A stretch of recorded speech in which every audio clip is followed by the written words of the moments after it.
जय हिंद। नमस्कार दोस्तों, मैं धर्मेंद्र गोस्वामी स्वागत करता हूं आपके अपने YouTube चैनल सिद्धेश्वर क्लासेज पर। दोस्तों, आज क्लास शुरू करने से पहले दो लाइनें आपको सुनाना चाहूंगा। सुनिए और अच्छी लगे तो कमेंट करके जरूर बताना दोस्तों। तो सुनिए। सामने हो मंजिल तो रास्ते न मोड़ना, सामने हो मंजिल तो रास्ते न मोड़ना, जो भी मन में हो वो सपना न छोड़ना, जो भी मन में हो वो सपना न छोड़ना। कदम कदम पे मिलेंगी मुश्किलें आपको, कदम कदम पर मिलेंगी मुश्किलें आपको, बस सितारे चुनने के लिए कभी जमीन मत छोड़ना, बस सितारे चुनने के लिए कभी जमीन मत छोड़ना। दोस्तों, लाइनें कैसी लगी जरूर कमेंट करके बताना। इसी के साथ दोस्तों मैं आगे अपनी क्लास को शुरू करना चाहूंगा। दोस्तों, आज जो हमारी क्लास है वो है मानव रोग वाली। इससे पहले मानव रोग की दो क्लासें हमारी आ चुकी हैं दोस्तों। उनमें पहली जो क्लास थी हमने उसमें क्या लिया था, मानव रोग के संपूर्ण जितनी भी रोग थे, चाहे वो जन्मजात थे, आनुवांशिक थे, ठीक है, उनको एक साथ ले लिया था। और उसमें से फिर हमने डिवाइड कर लिया था उनको सबको, कैसे कि कौन से आनुवांशिक है, कौन से जन्मजात, ठीक है। उसके बाद हमने क्या लिया था दोस्तों, इनको दो भागों में बांटा। उपार्जित मतलब कि जो हमें कब हमें उसको, उपार्जित का तात्पर्य क्या होता है दोस्तों, हमारे द्वारा बाद में अर्जित किए। एक कहने का तात्पर्य क्या हो जाएगा दोस्तों, जो रोग मतलब हमें बाद में होते हैं वो कौन से रोग हो जाएंगे, उपार्जित। अब इनको हमने दो भागों में बांटा था दोस्तों, कौन कौन से, संक्रामक रोग और असंक्रामक रोग। और हम संक्रामक रोग के इस कड़ी में संक्रामक रोग के हमने पढ़ा था। अब यहाँ हम डिटेल से देखने वाले हैं। हम इससे पहले संक्रामक रोग में पहले किसके पढ़ चुके हैं, जीवाणु जनित रोग सारे पढ़ चुके हैं। लगभग 9-10 रोग थे वो हम सारे पढ़ चुके हैं। कौन से थे वो दोस्तों, जीवाणु जनित या बैक्टीरियल। अब जो दूसरे नंबर की क्लास है हमारी दोस्तों, इसमें अब दूसरे नंबर पर हम ले रहे हैं वायरस जनित रोग। कौन से, वायरस जनित रोग, विषाणु जनित रोग, ठीक है दोस्तों। विद डिटेल्स अब हम शुरू करते हैं वायरस जनित रोग, ठीक है दोस्तों। तो ट्रिक के अनुसार ही मैं आगे बढ़ता रहूंगा, ठीक है। देखो हमारी ट्रिक क्या थी, आहा, ठीक है। मैंने जब शुरुआत में एक साथ सारे रोग लिए थे तब मैंने आपको बताया आहा मम्मी, ठीक है। इस प्रकार से हमारी ट्रिक थी। तो पहले हमने क्या लिया, आहा। आहा का तात्पर्य क्या है दोस्तों, इससे हमने लिया है आ से एड्स। क्या लिया था हम दोस्तों, एड्स, वहां भी लिया था। अब देखो एड्स के बारे में संपूर्ण जानकारी हम यहाँ देखते हैं, ठीक है। देखो एग्जाम में एक क्वेश्चन आता है, एड्स की फुल फॉर्म आती है, एड्स का वायरस या रोगजनक पूछा जाता है, किससे ये रोग होता है। सारे रोग ये कौन से हैं दोस्तों, विषाणु जनित या वायरस जनित रोग। परिभाषा क्या होती है दोस्तों, ऐसे रोग जो जिनका फैलने का जो माध्यम होगा वो कौन सा होगा, वायरसों से होगा, ठीक है ना। इससे पहले वाली क्लास में हमने कौन से पढ़े थे, जीवाणु जनित रोग या बैक्टीरियल जनित रोग। और ये कौन से दोस्तों, वायरस। परिभाषा दूं तो परिभाषा तो कोई से एग्जाम में आती नहीं है। परिभाषा क्या हो जाएगी, ऐसे रोग जो वायरस के कारण फैलते हैं उनको हम कौन से कहेंगे, वायरस जनित रोग कहेंगे। और इसमें हम पहला ले रहे हैं दोस्तों एड्स, ठीक है। जो एड्स रोग है, पहले तो इसकी फुल फॉर्म पूछी जाती है बहुत सारे एग्जाम में, ठीक है ना। तो इसकी फुल फॉर्म क्या होती है दोस्तों, एक्वायर्ड इम्यूनो डेफिशिएंसी सिंड्रोम, ठीक है। फुल फॉर्म क्या होती है दोस्तों एड्स की, ए से ये हो जाएगा एक्वायर्ड, आई से इम्यूनो, डी से डेफिशिएंसी और एस से सिंड्रोम। ये इसकी फुल फॉर्म होती है दोस्तों। ये भी बहुत सारे एग्जाम में पूछी गई है। फिर आता है इसका रोग कारक या रोग जनक कौन होता है, तो वो होता है एचआईवी वायरस। कौन होता है दोस्तों, एचआईवी। इसकी भी फुल फॉर्म पूछी गई है दोस्तों, ह्यूमन इम्यूनो डेफिशिएंसी वायरस। क्या है दोस्तों, ह्यूमन इम्यूनो डेफिशिएंसी वायरस। किसकी फुल फॉर्म है ये, एचआईवी, ठीक है। फिर अगला क्या आता है, संक्रमण। मतलब कि एचआईवी रोग फैलता कैसे है, फैलने का तरीका क्या है। तो देखो दोस्तों, मैं आपको पहले बताना चाहूंगा इसका जो फैलने का तरीका। जितने भी हम अभी रोगों में कौन सी सीरीज ले रहे हैं दोस्तों, संक्रामक। संक्रामक का तात्पर्य क्या है, जो एक दूसरे के संपर्क में, कांटेक्ट में आने से फैलते हैं उनको हम क्या कहते हैं, संक्रामक रोग कहते हैं। तो देखो संक्रमण कैसे हो रहा है दोस्तों, संक्रमित रक्त से, असुरक्षित यौन संबंध से। इसके अलावा अगर मान लो जिस किसी व्यक्ति को एड्स रोग है उसके ब्लड से सेविंग की है नाई ने और उसी से हमने उसको सेविंग कर लिया, हमारे लिए यूज कर लिया, उससे हो सकता है। और भी बहुत सारी चीजें हो सकती हैं। तो सबसे ज्यादा तो क्या, संक्रमित रक्त, ठीक है ना। मतलब ब्लड, अगर मान लो जिस किसी रोगी को एड्स रोग है उसका ब्लड हमें चढ़ा दिया तो हो सकता है हमें। फिर इसके अलावा असुरक्षित यौन संबंध। इसका मतलब क्या होता है दोस्तों, इसका तात्पर्य ये होता है अगर मान लो कोई एक व्यक्ति है और एक से अधिक महिलाओं के साथ लैंगिक संपर्क में है तो उसको ये रोग होने की, वो भी कैसे, असुरक्षित यौन संबंध, मतलब कंडोम ईटीसी का यूज नहीं कर पाना, तो उसको कहते हैं असुरक्षित यौन संबंध। या फिर कोई लेडीज भी के हुए ये लागू हो सकता है। तो असुरक्षित यौन संबंध से भी ये संक्रमण हो सकता है किसका, एड्स रोग का, ठीक है दोस्तों। फिर अगला आता है जांच, इंपोर्टेंट। देखो मैं जो लेके आया हूं ना यहाँ पर हमारे, सिर्फ इतना सा है दोस्तों कि इंपोर्टेंट फैक्ट जहां से डायरेक्टली क्वेश्चन एग्जाम में आते हैं वो लेके आए हम, ठीक है। इसलिए इसे विद डिटेल लेके नहीं आऊंगा, मतलब इतना नहीं है कि मतलब इनको हमें कैसे थ्योरी रूप में लिखना हो, ठीक है। पॉइंट टू पॉइंट हमें नोट करना हो, पॉइंट टू पॉइंट ही याद रखना, ठीक है दोस्तों। तो जांच जो है, जांच होती है इसकी एलिसा परीक्षण। कौन सा? एलिसा। अब देखो ये एक निश्चयात्मक जांच नहीं है। निश्चयात्मक जांच कौन सी होगी दोस्तों? निश्चयात्मक जांच के लिए, इसके लिए अगर मान लो सिंपल जांच है, अगर मान लो किसी को एलिसा जांच की गई और उसमें उसको पाया गया कि एड्स रोग का रोगी है, ये कंफर्म नहीं है। कंफर्म करने के लिए कौन सा होता है? ये होता है वेस्टर्न ब्लड टेस्ट या फिर पीसीआर। कंफर्म, ठीक है। ये निश्चयात्मक का मतलब है कंफर्मेशन करना कि वो रोग मतलब कि एड्स रोग है या नहीं है, तो उसके लिए दूसरी जांच होती है, उसका नाम क्या है दोस्तों? Western blood test. मैं फिर से दोहराना चाहूंगा, अगर मान लो एग्जाम में क्वेश्चन आया कि एड्स रोग की जांच कौन सी है? एलिसा, ठीक है। अगर क्वेश्चन ऐसे आया कि एड्स रोग की निश्चयात्मक है कंफर्मेशन के लिए कौन सी जांच की जाती है, और ऑप्शन में एलिसा भी है और वेस्टर्न ब्लड टेस्ट भी है, तो आपको आंसर ये देना वेस्टर्न ब्लड टेस्ट। ये कंफर्म आपको याद करना दोस्तों, ठीक है। इसके अलावा मैं एक और इंपॉर्टेंट फैक्ट यहाँ लेके लाया हूं दोस्तों, जो है कि एड्स दिवस कब मनाया जाता है। तो एड्स दिवस 1 दिसंबर के दिन मनाया जाता है, ठीक है ना। हमारे वीक का मतलब हमारे साल का लास्ट मंथ में पहला दिन, ठीक है। लास्ट मंथ मतलब दिसंबर 12वें महीने का, और इसमें प्रथम दिन को क्या मनाया जाता है दोस्तों? एड्स दिवस मनाया जाता है। और इसमें क्या किया जाता है? जागरूक किया जाता है लोगों को इसके बारे में, ठीक है। फिर अगला है हमारा लक्षण, मतलब कि एड्स रोग के रोगी के लक्षण क्या होते हैं, कैरेक्टर क्या होते हैं, वो देखते हैं। तो देखो सामान्यतः लक्षण हम इसके अलावा भी लिख सकते हैं, ठीक है। तो पहला लक्षण क्या हो जाएगा दोस्तों? रोग प्रतिरोधक क्षमता में कमी आ जाएगी। जिस किसी भी लोग मतलब कोई भी व्यक्ति को ये रोग होगा, उसके रोग प्रतिरोधक क्षमता में क्या आएगी? कमी आ जाएगी। दूसरा, टी लिम्फोसाइट सेल्स की कमी हो जाएगी। टी लिम्फोसाइट सेल्स जो ब्लड में होती हैं उनकी भी कमी आ जाती है। डब्ल्यूबीसी की भी कमी आ जाती है। किसमें? इस रोग के रोगी में, मतलब एड्स रोग के रोगी में इनकी कमी देखी जा सकती है। इसके अलावा देखो बुखार है, चक्कर है, बहुत जल्दी थक जाना, ईटीसी, ये लक्षण भी किसके होते हैं दोस्तों? एड्स के, ठीक है। इसके अलावा कुछ और इंपोर्टेंट फैक्ट हैं जो एड्स के बारे में मैं लिख के लाया हूं, ठीक है। देखो एड्स वायरस, रेट्रोवायरस, कौन सा वायरस है ये पूछा जा सकता है। रेट्रोवायरस कैसा है? रेट्रोवायरस। फिर अगला पॉइंट क्या है दोस्तों? एड्स एक जूनोटिक रोग है। कौन सा? जूनोटिक। जूनोटिक का तात्पर्य क्या होता है दोस्तों? ऐसे रोग पहले जो जानवरों से हम में आए, ठीक है, जूनोटिक। अब ये जो रोग है ना, मैं बता दूं, ये जो रोग है एड्स रोग बंदरों से हम में आया। कहां से? बंदरों से, ठीक है। इसलिए ये रोग कौन सा होगा? जूनोटिक रोग हो। जैसे अभी कोरोना लेटेस्ट में आया था, कोरोना भी एक जूनोटिक रोग है। मतलब कोरोना किससे आया था? आपने सुना होगा, पढ़ा होगा, चमगादड़ के सूप से आया था, तो वो भी कौन सा रोग हो जाएगा? जूनोटिक रोग, ठीक है। तो एड्स रोग भी कौन सा है? जूनोटिक रोग है। इसके अलावा देखो एक और इंपोर्टेंट फैक्ट है कि एड्स रोग सबसे पहले कहां देखा गया था पूरे संसार विश्व में? तो सबसे प्रथम बार ये अमेरिका में देखा गया था। विश्व में की बात करूं तो सबसे पहले एड्स का रोगी कहां मिला था दोस्तों? अमेरिका में। फिर अगर मान लो मैं बात करूं भारत में एड्स का रोगी कहां मिला था, तो चेन्नई तमिलनाडु में, ठीक है ना। कहां मिला था? चेन्नई तमिलनाडु। और हम राजस्थान से बिलोंग करते हैं तो राजस्थान के बारे में भी जान लेते हैं कि राजस्थान में एड्स का सबसे प्रथम रोगी कहां मिला था? पुष्कर अजमेर में, ठीक है। तो दोस्तों ये सारे के सारे फैक्ट किसके थे? एड्स रोग के थे। हमने विद डिटेल्स इसमें जान लिए, जितने जहां से क्वेश्चन आता है उनके लिए ये काफी है, ठीक है। इससे ज्यादा क्वेश्चन कोई भी कंपटीशन एग्जाम हुआ नहीं मिलेगा आपको, ठीक है। हमने इसमें लगभग सारे क्लियर कर चुके हैं। इसके अलावा देखो अब हमारी ट्रिक में आगे क्या है? एच से हेपेटाइटिस लिया था हमने, ठीक है। तो हेपेटाइटिस अगला क्या देखते हैं हम। देखो कुछ रोग है जो इसमें ज्यादा डिटेल से बड़े हैं, बाकी और तो छोटे छोटे। तो अगला कौन सा? हेपेटाइटिस। हेपेटाइटिस जो रोग है टोटल 5 प्रकार का होता है, ठीक है। Hepatitis A, hepatitis B, C, D, है ना, ऐसे करके। तो टोटल 5 प्रकार का। अब इसका रोग कारक क्या है दोस्तों? Hepatitis virus. तो रोग कारक तो इसका सिंपल ही है, आप वैसे भी जान जाओगे। इंपोर्टेंट है इसका रोग कारक एड्स का, HIV, ठीक है। बहुत सारे एग्जाम में पूछा गया। अब इसका रोग कारक है हेपेटाइटिस वायरस। फिर देखो संक्रमण, जो संक्रमण है इसका 2 प्रकार से होगा, मतलब कि 5 प्रकार का है। Hepatitis A, hepatitis B, hepatitis C, hepatitis D और हेपेटाइटिस ई। तो 5 प्रकार का, तो इनका संक्रमण ना पांचों का अलग अलग होता है, ठीक है।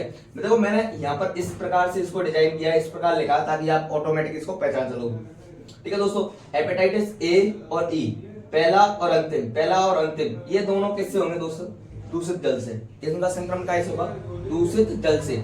और जो अंदर वाले बी, सी, डी, मतलब hepatitis B, hepatitis C, hepatitis D, ये किससे होंगे? संक्रमित ब्लड से, संक्रमित रक्त से ये होने वाले हैं। मतलब संक्रमण 2 तरीके से हो रहा है। ए और ई का किससे? दूषित जल से। बी सी डी का किससे है दोस्तों, संक्रमित रक्त से। इसके अलावा मैं एक और इंपोर्टेंट फैक्ट यहाँ मैंने बी पे स्टार लगा रखा दोस्तों, देखो ये पूछा गया बहुत सारे एग्जाम, अभी ये शायद रीट के एग्जाम में लेटेस्ट आया था क्वेश्चन कि निम्न में से कौन सा रोग, मतलब कौन सा प्रकार है हेपेटाइटिस का जो सबसे घातक होता है, ठीक है, तो वो होता है हेपेटाइटिस बी। पूरा क्या हो जाएगा दोस्तों, हेपेटाइटिस बी जो है सबसे घातक। अगर मान लो ये किसी को हो गया तो उस रोगी की मृत्यु लगभग तय संभव है, ठीक है, उसको कोई नहीं बचा सकता। इसके लिए मैंने लिखा है हेपेटाइटिस बी, मतलब कि ये सबसे घातक रोग है। फिर अगला आता है दोस्तों हमारा, देखो अगली ट्रिक क्या थी, एमएम, ठीक है ना, मम। तो पहला फिर क्या है, मम्स, ठीक है। तो मम्स को एक और नाम से जाना जाता है दोस्तों, गल्स हुआ। बचपन में लगभग सभी बच्चों को हुआ होगा, हमें भी हुआ था, ठीक है। तो मम्स गल्स हुआ। इसका फिर क्या आता है दोस्तों, इनके छोटे छोटे चीजें, कोई दिक्कत नहीं है। रोग कारक, मम्स का रोग कारक होगा पैरामिक्सोवायरस, इंपोर्टेंट है दोस्तों, क्योंकि इसका जो रोग कारक है, रोगजनक है, ये पूछा गया है बहुत सारे एग्जाम। तो रोग कारक कौन है, पैरामिक्सोवायरस। इसके बाद क्या है, टीका, ठीक है। इसमें टीका कौन सा लगाते हैं, तो टीका लगाते हैं एमएमआर का टीका। तीनों का देखो फुल फॉर्म भी एक एग्जाम में पूछी गई है, एमएमआर। तो एक एम से का तात्पर्य क्या, मम्स के लिए भी एक टीका लगेगा, एक दूसरे का मीजल्स के लिए भी एक टीका लगेगा, और आर फॉर रूबेला वायरस के लिए भी यही टीका लगेगा। तो इसकी फुल फॉर्म पूछी गई है एग्जाम में, ठीक है दोस्तों। तो याद रखना है एमएमआर की फुल फॉर्म क्या दोस्तों, मम्स मीजल रूबेला, ठीक है, ये इसकी फुल फॉर्म है। फिर अगला आता है दोस्तों इसी ट्रिक में हमारा मीजल्स, इसको खसरा रोग भी बोला जाता है। क्या बोला जाता है, दूसरा खसरा। रोग कारक क्या है दोस्तों इसका, मोरबेली वायरस। क्या है रोग कारक, मोरबेली वायरस। और टीका क्या है इसका भी, एमएमआर का टीका। फुल फॉर्म क्या है दोस्तों इसकी, मम्स मीजल्स और रूबेला, ठीक है। तो ये सारे कंप्लीट है, मम्स हो गया हमारा, मीजल्स हो गया, एक दोनों एक साथ ले लिए मैंने। मम्स का कौन सा, पैरामिक्सोवायरस, मीजल्स का कौन सा, मोरबेली वायरस, टीका कौन सा, दोनों का सेम है, ठीक है, एमएमआर का। फिर अगला दोस्तों हम लेके आते हैं, देखो ट्रिक से पीआर था। अगली ट्रिक क्या थी हमारी, आहा मम पीआर, ठीक है, आहा मम पीआर, छह रोग क्लियर है इसमें। फिर है हमारा, देखो पी से क्या ले लिया हमने, पोलियो रोग, ठीक है। अब इसमें भी इंपोर्टेंट क्या पूछा जाता है दोस्तों, इसमें भी पूछा जाता है इसका रोग कारक। तो रोग कारक कौन सा दोस्तों, एंटीरो वायरस। क्या है इसका रोग कारक, एंटीरो वायरस। फिर पूछा जाता है दोस्तों टीका, ठीक है ना। तो इसके दो टीके होते हैं, ठीक है, कौन कौन से, एक होता है आईपीवी और एक होता है ओपीवी, ठीक है। एक होता है आईपीवी, दूसरा क्या है ओपीवी। तो आईपीवी का फुल फॉर्म पूछी गई है एक दो बार, ठीक है ना। और ये भी पूछा गया है इसकी खोजकर्ता कौन है, दोनों को पूछा गया है, ठीक है। ये तो इंजेक्शन रूप में दिया जाता है, ये जो वैक्सीन है वो कैसे दिया जाता है, इंजेक्शन रूप में। और ये जो है सेविन ने जिसकी खोज करी ओपीवी, ये कैसा, मतलब कि ड्रॉप रूप में। तो दोनों को बता देता हूं दोस्तों। आईपीवी जो है इनएक्टिवेटेड पोलियो वैक्सीन, ये किसके द्वारा दी जाएगी, इंजेक्ट की जाएगी इंजेक्शन के माध्यम से। तो आईपीवी की खोजकर्ता कौन है, जॉन साल। पूछा गया, अगर मान लो पूछे आपसे इंजेक्शन रूप में पोलियो रोग के टीके की खोज करने वाले कौन है, तो जॉन साल। अगर मान लो वो पूछे एग्जाम में ओरल रूप में पोलियो रोग के टीका के खोजकर्ता कौन है, तो वो है सेविन। कौन है, सेविन, ठीक है। तो ओपीवी की फुल फॉर्म क्या हो जाएगी दोस्तों, ओरल पोलियो वैक्सीन। इसके बाद ट्रिक में क्या आता है, आर फॉर रेबीज, ठीक है ना। इसका दूसरा नाम क्या होता है दोस्तों, हाइड्रोफोबिया। दूसरा नाम क्या है दोस्तों, हाइड्रोफोबिया। इसका भी रोग कारक पूछा जाता है। देखो इस रोग, पहले इसमें एक और फैक्ट जोड़ देता हूं, जो पोलियो रोग है 0 से लेकर 5 साल के बच्चों में देखने को मिलता है। और 0 से 5 साल के बच्चों को पोलियो की दवा पिलाई जाती है, बाद में नहीं पिलाई जाती है। हमारे देश को पोलियो रोग मुक्त लगभग शायद कर दिया, मुझे जहां तक पता है, ठीक है। तो ये हो गया। फिर आता है अगला रेबीज, इसको हाइड्रोफोबिया कहा जाता है। इसमें क्या होता है दोस्तों, इसमें थोड़ा सा बता देता हूं मैं आपको। हाइड्रोफोबिया क्यों कहा जाता है, मतलब इस रोग के रोगी को जल से, मतलब फोबिया का मतलब क्या होता है, डरना। फोबिया का मतलब क्या होता है, डरना। और हाइड्रो मतलब जल से, मतलब इस रोग के रोगी को जल से बहुत ज्यादा डर लगने लगता है, जहां भी पानी दिखेगा डर जाएगा वो रोगी, ठीक है। क्यों होता है, इसका जो वायरस है, रोग कारक मतलब कौन है, रेबिडो वायरस दोस्तों। क्या है, रेबिडो वायरस। रोग कारक क्या है दोस्तों इसका, रेबिडो। किसका, रेबिज का। देखो रेसे रेबिज, रेसे रेबिडो, तो आप ऐसे भी इसको याद रख सकते हो। फिर संक्रमण, संक्रमण किससे होता है दोस्तों, इंपोर्टेंट है ये। संक्रमण जो है इसका, अगर मान लो कोई कुत्ता या बिल्ली इस रेबिज वायरस के, मतलब रेबिडो वायरस के, इससे रेबिडो वायरस से संक्रमित है, और उस कुत्ते ने, बिल्ली ने, बंदर ने, सियार जिसे बोलते हैं, उसने अगर मान लो उस किसी भी व्यक्ति को काट लिया, तो ये रोग हो जाता है, रेबिज रोग, ठीक है दोस्तों।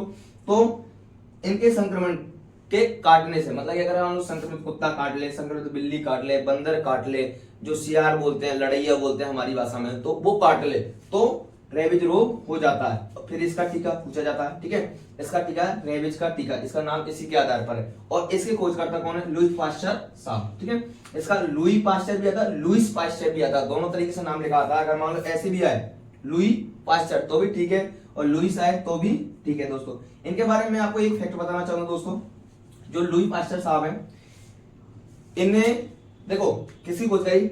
इस टीके की, किसके? रेबीज के टीके की। मैं इसके बारे में एक फैक्ट जोड़ना चाहूंगा दोस्तों, जो लुईस पास्चर ने, इन्होंने इसकी खोज के लिए अपना पूरा जीवन दांव पे लगा दिया था। जब ये छोटे थे दोस्तों, तो इनका जो गांव था एक किसी पहाड़ी मतलब जंगल के पास में था, ठीक है।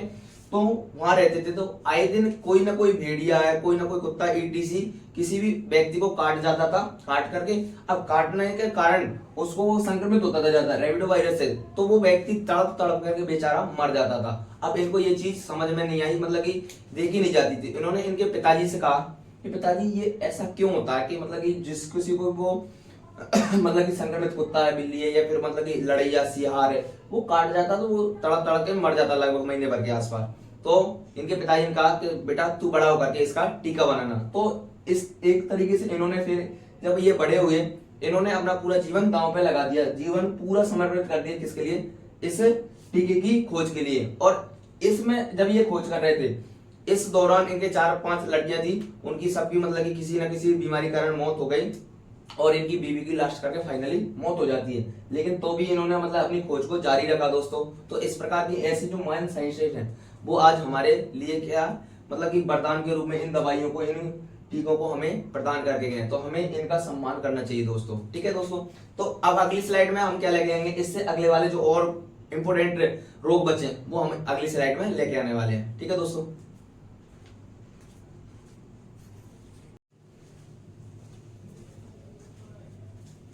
तो दोस्तों इससे पहले वाली स्लाइड में हम जो वायरस जनित या विषाणु जनित रोग है वो 6 रोग पढ़ चुके हैं। अब आगे हम शुरू कर रहे हैं जो और भी इंपोर्टेंट रोग हैं, वो जो वायरस जनित है उनको, ठीक है। तो 6 हम इससे पहले वाले स्लाइड में पढ़ चुके हैं दोस्तों, और अब 7 से हम यहाँ स्टार्ट करते हैं। जो 7वें नंबर का, ठीक है, वेरी इंपोर्टेंट रोग है, जो कौन सा? डेंगू।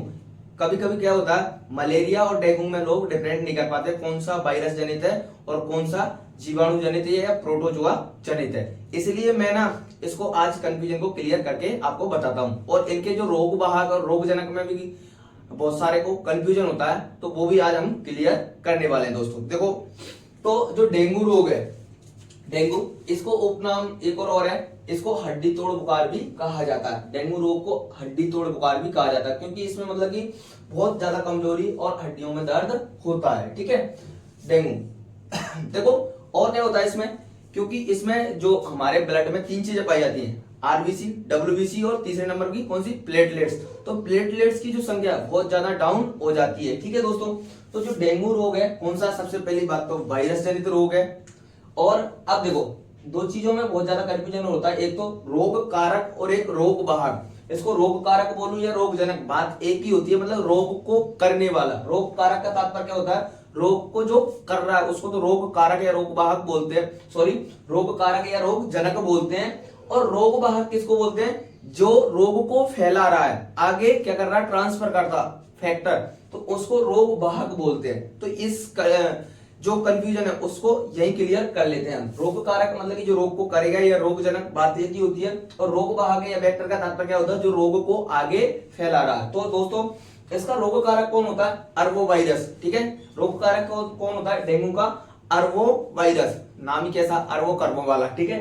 तो कितना महंगा होगा ये रोग, ठीक है। तो दोस्तों इसका रोग कारक कौन हो जाता है? अर्बो वायरस। कौन है? मैं लिख लेता हूं इस पर, अर्बो वायरस। और इससे बाद में देखो हम क्या देखते हैं, रोग वाहक। इसमें भी बहुत ज्यादा कंफ्यूजन होता है। रोग वाहक जो मतलब कि रोग को आगे फैलाएगा। तो रोग वाहक कौन है इसका? एडिज एजिप्टाई मच्छर। कौन है? एडिज एजिप्टाई मच्छर। इसको मादा एडिज मच्छर भी बोला जाता है। तो एडिज एजिप्टाई, बहुत अच्छे तरीके से बारीकी से इसको ध्यान रखना दोस्तों, ठीक है।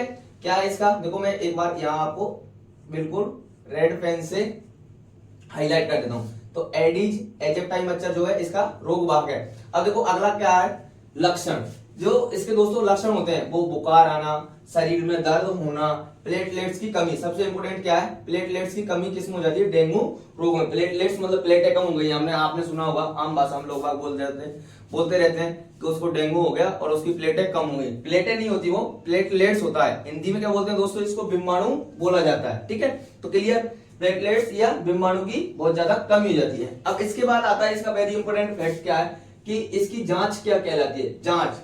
ठीक है, तो इसकी जो जांच है वो जांच कौन सी होती है दोस्तों, जांच। ठीक है, देखो मैं आपको क्लियर कर दूं, डेंगू की, मलेरिया की और टाइफाइड की, इन तीनों रोगों की जांच बहुत सारे एग्जामों में पूछी गई है। तो मैंने टाइफाइड की पहले बता दी, बिडाल वाली। मलेरिया की यहाँ मतलब ये कंफ्यूजन क्लियर करने के लिए मैं यहाँ लेके आऊं, लेकिन ये कौन सा प्रोटोजोआ जनित रोग है, अगली वाली स्लाइड में इसको हम लेके आने वाले हैं।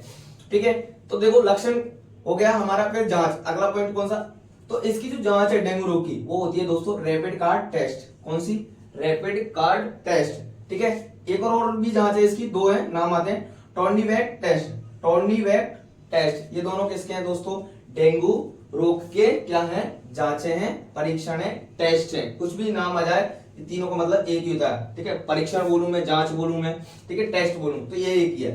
तो क्लियर है। देखो यही मैं एक और चीज को क्लियर कर देता हूं दोस्तों, क्योंकि मैंने इस फैक्ट को यही लिख लिया। जो मलेरिया प्रोटोजोआ जनित रोग है, मैंने पहले ही बता दिया था, हमारी जो फर्स्ट क्लास आई थी उसमें ट्रिक से हमने देख लिया था, ए मकानी पाल डी। तो उसमें देखो ए मकानी पाल में कौन सी ट्रिक थी, हमें प्रोटोजोआ रोगों से संबंधित। ठीक है, तो जो इसमें मलेरिया रोग उसी में था। जो मलेरिया रोग है देखो मैं इसलिए लेके आया हूं क्योंकि इसका रोग वाहक और इसका रोग वाहक, ठीक है, बहुत सारे एग्जाम में पूछा गया है। पहली बात तो ये कौन सा है, प्रोटोजोआ जनित रोग है। ठीक है, इसको बाद में भी हम पढ़ने वाले हैं, इसलिए यहाँ क्लियर कर रहे हैं सिर्फ हम। तो मलेरिया का रोग कारक जो रोग को करता है उसको तो रोग कारक कहेंगे, और जो रोग को फैलाता है उसको रोग वाहक कहेंगे। तो इसका रोग कारक कौन है दोस्तों, प्लाज्मोडियम। कौन है, प्लाज्मोडियम।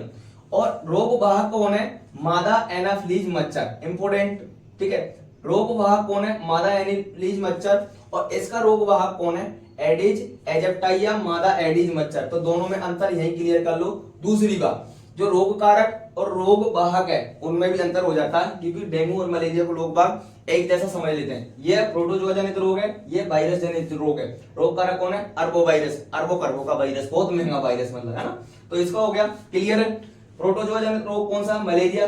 डेंगू कौन सा है, हमारा वायरस जनित या विषाणु जनित रोग है दोस्तों।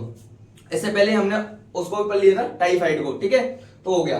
अगला आता है हमारा, देखो अब जो छोटे छोटे रोग बचते हैं ये हमारे सिंपल है। ठीक है, देखो फिर हमारा स्वाइन फ्लू और बर्ड फ्लू दोनों एक जैसे हैं। ठीक है, जरा सा अंतर होता है। देखो स्वाइन फ्लू का रोग कारक कौन है, रोग को फैलाने वाला वायरस कौन है, H1N1। कौन है दोस्तों, H1N1।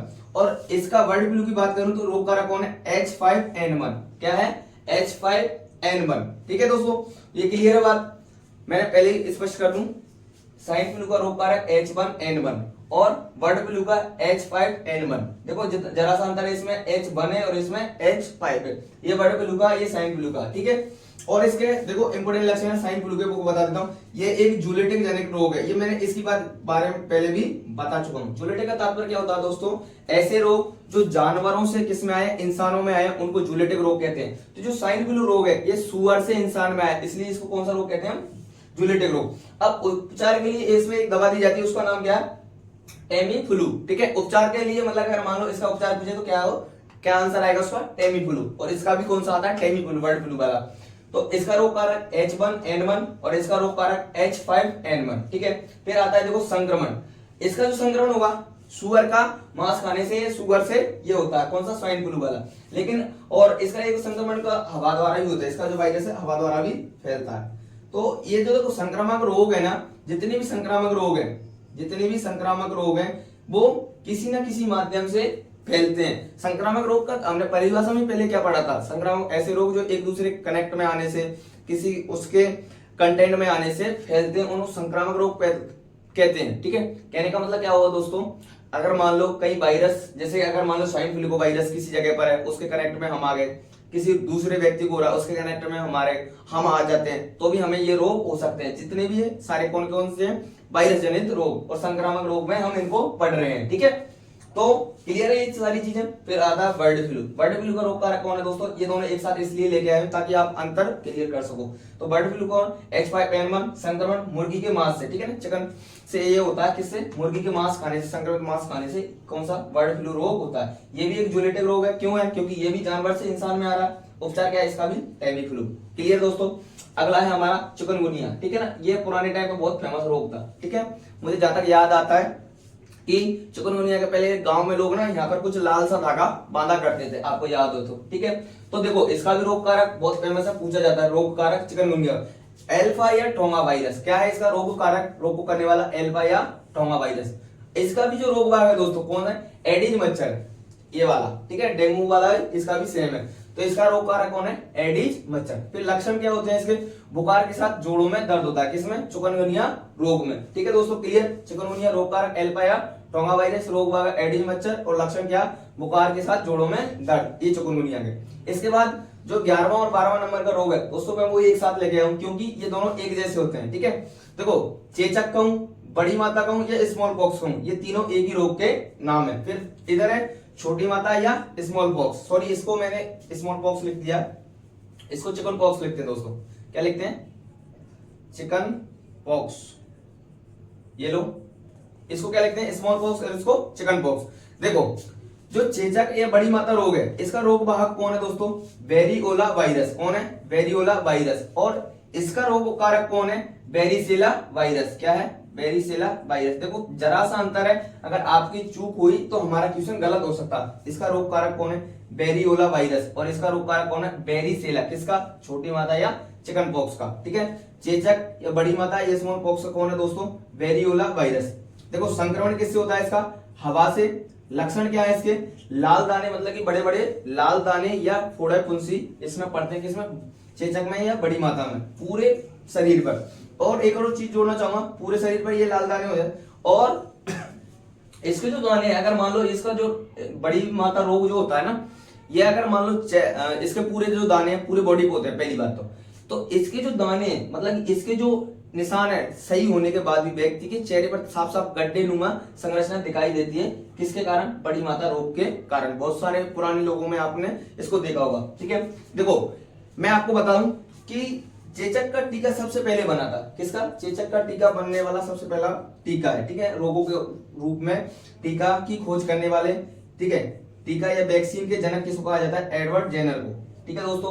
मतलब कि चेचक का टीका बनाने वाले, खोज करने वाले कौन है? एडवर्ड जेनर साहब है। और इनको टीका या वैक्सीन का जनक कहा जाता है। क्यों कहा जाता है? क्योंकि चेचक का टीका बनाने वाले या टीका के आविष्कारक कौन कहे जाते हैं? एडवर्ड जेनर साहब, जिनको टीका का क्या कहा जाता है? जनक, फादर ऑफ टीका या वैक्सीन का। क्योंकि उन्होंने सबसे पहले टीका का निर्माण किया, वैक्सीन का निर्माण किया दोस्तों। तो ये फैक्ट भी आप वेरी इंपोर्टेंट है, डबल स्टार करके लिख देता हूं। टीका मतलब कि चेचक या बड़ी माता में जो टीका कौन सा लगाते हैं? चेचक का टीका। और चेचक का टीका बनाने वाले कौन है? एडवर्ड जेनर, ठीक है, डॉक्टर एडवर्ड जेनर, ठीक है। और इनको टीका या वैक्सीन का जनक कहा जाता है। Very important fact. देखो इसके अपोजिट में कौन है? Chicken pox. इसका रोग कारक कौन है? Varicella virus. संक्रमण हवा से। और लक्षण जो है इसमें मतलब कि बड़े दाने होते हैं दोस्तों, और इसमें छोटे फोड़े फुंसी या छोटे दाने होते हैं पूरे शरीर पर। इतना सा अंतर, इसमें बड़े हैं और इसमें छोटे हैं, बस। अब इसके बाद जो इधर वाले मैं 12, 13, 14, 15 रोग लेके आया हूँ, ये 12 तो यही हो गए, ठीक है। तो 13, 14 और 15 और लगभग ये 16, ठीक है। लगभग हमने 16-17 रोग इसमें पढ़े हैं दोस्तों। तो 12 ये हो गए। देखो अब इधर के जो सारे रोग हैं 12, 13, 14, 15, 16 ये रोग हैं, ये जगह के नाम पर दिए गए वायरस के नाम है ज्यादातर, ठीक है। देखो जो जीका वायरस है, ठीक है, ये भी रोग का नाम है जीका वायरस, क्योंकि ये भी एक जगह का स्थान है, ठीक है। ये देखो एडिज मच्छर से फैलता है, पहली बात। ये सबसे पहले कहां देखा गया? ब्राजील देश में, ठीक है। अब इसमें जो रोग में क्या होता है, सबसे ज्यादा संक्रमण गर्भवती महिलाओं को होता है। किसका? जीका वायरस का। और ये जो संक्रमित महिला होगी, गर्भवती महिला जो होगी, उसका जो बच्चा होगा उसका मस्तिष्क थोड़ा छोटा रह जाता है, कम विकसित रह जाता है। तो ऐसे बच्चों को माइक्रोसिपेली क्या बोला जाता है दोस्तों? माइक्रोसिपेली। वेरी इंपोर्टेंट है, ध्यान रखना दोस्तों। जीका वायरस जो संक्रमण सबसे ज्यादा किस में होता है? गर्भवती महिलाओं में। अगर वो गर्भवती महिला संक्रमित हो गई किससे? जीका वायरस से, तो उसका जो बच्चा पैदा होगा वो सामान्य बच्चों से अलग होता है, ठीक है। दिमाग कम विकसित होता है, छोटा होता है। तो ऐसे बच्चों क्या कहते हैं? माइक्रोसिपेली। और वो ज्यादा दिन तक जीवित भी नहीं रहते हैं। ठीक है दोस्तों, तो जीका वायरस कंप्लीट। फिर आता है निपाह वायरस। ठीक है, ये भी जगह के नाम के स्थान पर है। ये रोग सबसे पहले कहां देखा गया? मलेशिया देश के निपाह शहर में। किसमें दोस्तों? मलेशिया देश के निपाह शहर में फैला था।